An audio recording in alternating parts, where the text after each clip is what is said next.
In a school named Foundation High School, there was a girl named Amina. She wasn't just an ordinary student, she was the strongest, the fastest, and she was well aware of it. Amina was known as the queen bee of the school, and not because she was kind or wise, but because she was feared. Amina had a sharp tongue and knew how to make others feel small with just a few words. It wasn't just her words, she had a way of staring down anyone who dared cross her. She loved how the other kids moved aside when she walked by and how they kept their heads down whenever she looked their way. To Amina, this was the highest form of power, and she was proud of it. Then one bright morning, something unexpected happened. A new girl, Liela, joined the school. Liela was small, with wide, curious eyes and an uncertain smile. She clutched a worn, leather-bound notebook tightly as she walked through the school gates, looking around nervously. She wore simple clothes, different from what most of the other students wore, and had an accent that marked her as an outsider. Amina spotted her immediately and decided that Liela would be her new target. That same day, as Liela was trying to find her way to class, Amina and her group of friends stepped in front of her, blocking her path. "Where are you going, new girl?" Amina sneered, looking Liela up and down. Liela tried to smile politely and step around them, but Amina moved to block her again. "You don't talk much, do you?" Amina mocked. Liela clutched her notebook closer to her chest, her face turning red. She mumbled something quietly, but Amina just laughed louder. "Oh, what's this?" Amina snatched the notebook out of Liela's hands and flipped it open. Inside were sketches of animals, trees, and people, along with a few short poems written in a neat, flowing script. Amina laughed as she flipped through the pages. "What is this?" "A book for babies." Liela's eyes filled with tears as she reached for her notebook, but Amina held it above her head, laughing along with her friends. Finally, she tossed the notebook onto the ground, and Liela scrambled to pick it up, her cheeks red with embarrassment. Over the next few weeks, Amina continued her relentless bullying. She teased Liela about her clothes, her accent, and especially her notebook. Anytime she saw Liela writing or drawing, she would snatch the notebook away, mock whatever she found, and toss it back to Liela. Then one day, the teachers announced the annual storytelling competition, which was a big event at the school. Students would gather in the assembly hall to listen to stories written and told by their peers. The winner would earn a special certificate, along with the honor of having their story read at the village festival. Amina had won the competition the previous year, and she planned to win again this year.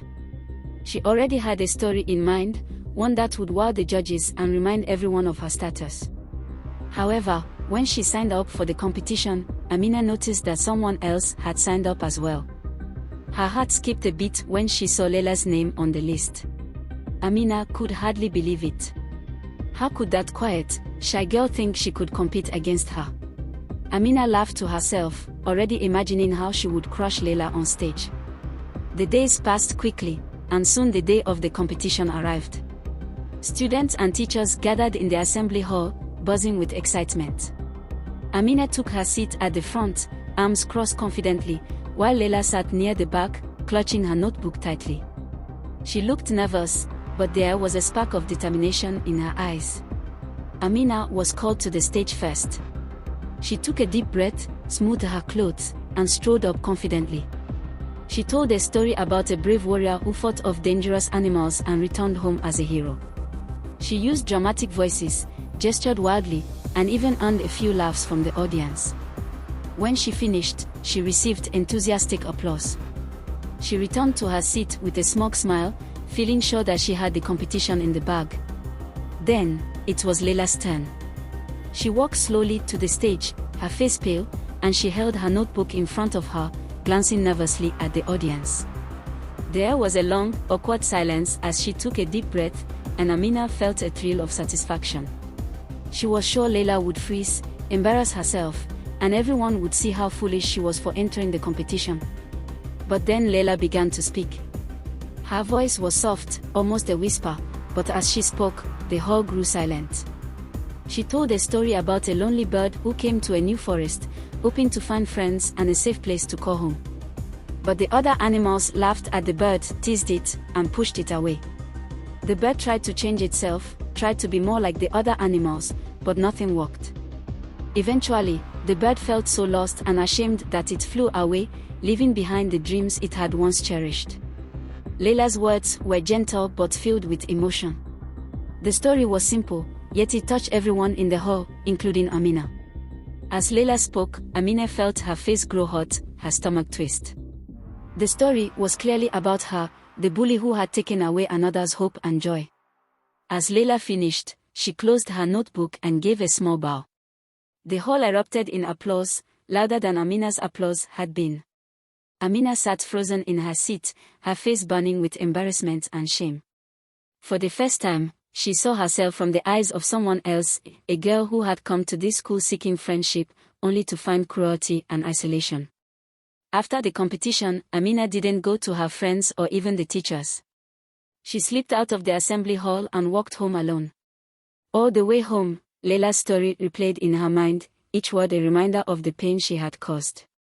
That night, Amina lay awake, staring at the ceiling and feeling a weight on her chest that she had never felt before. She realized that her power wasn't real, it was built on making others feel weak. And now, she felt empty. The next day at school, Amina was quieter than usual. She didn't walk down the hall with her usual confidence, and she didn't laugh at anyone. She felt different, like a piece of her had changed overnight. When she saw Liela sitting under a tree, sketching in her notebook, Amina felt her heart pound. She took a deep breath, gathered her courage, and walked over. "Liela," she said quietly, I wanted to say I'm sorry. For everything."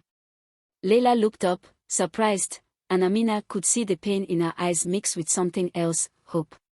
"Thank you," Liela said softly, giving her a small, forgiving smile. Amina sat down next to her. "Can I see what you're drawing?" she asked, a bit hesitant. Liela smiled and showed her the page. It was a sketch of a little bird with strong, wide wings flying toward a bright, open sky. Amina's eyes softened as she looked at it, understanding the meaning behind the drawing. From that day on, Amina and Liela grew closer.